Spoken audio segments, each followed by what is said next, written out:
Our co-worker Jennifer Johnson will be back on the air here this week. She'll split her time between work, home, and, well, what's become her second home, the neonatal intensive care unit at Golisano Children's Hospital.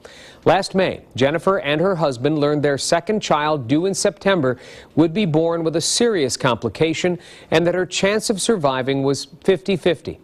It turns out this baby named Grace would fight even longer odds, to the amazement of her parents and her doctors. He told me she had a congenital diaphragmatic hernia.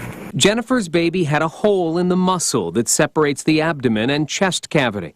The intestines, stomach, and part of her liver were in her chest, pushing her heart and lungs out of their proper place. This was tough to go through, but when we got the diagnosis, we kind of thought, well, this is the story of our family.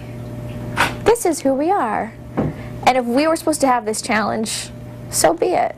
At birth, Grace survived on just 20% of one lung. The heart, out of position, couldn't get blood where it needed to go. Doctors said Grace had a 1 in 5 chance at survival. When you're carrying a baby, you keep thinking, what's it going to be? And you think about all the good things and bring the baby home. And I never knew if we'd have that. I never knew if we would have a first birthday party. You literally take everything one day at a time. The first 2 weeks of her life, it was even more than that. Was every hour. I'd say, what are we doing now? What are we looking for? What are we hoping for? The team at Golisano Children's Hospital put Grace's organs back in place and repaired the hole in her diaphragm.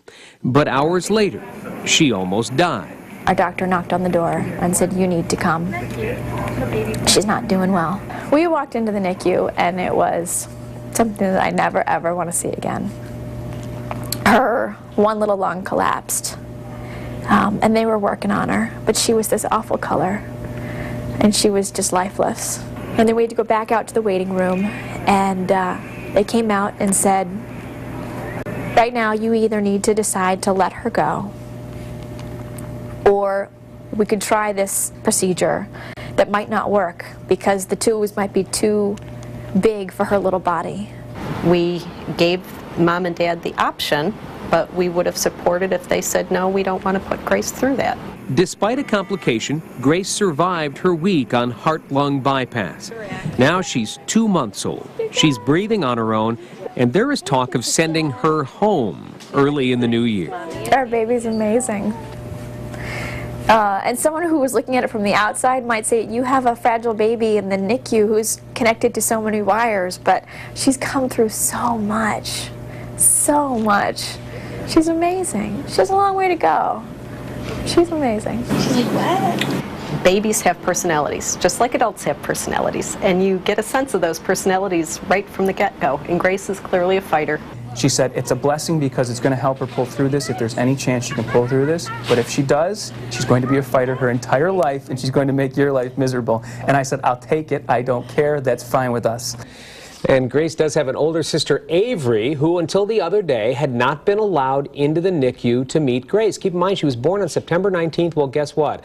That family reunion has now happened, and here is the first family portrait, if you will. Jennifer, Vinny, Avery, and baby Grace. So they're looking at coming home after the holidays with Grace, if all goes well, and then they will have to be very careful to prevent infection. They will have to keep their house extremely clean and germ-free.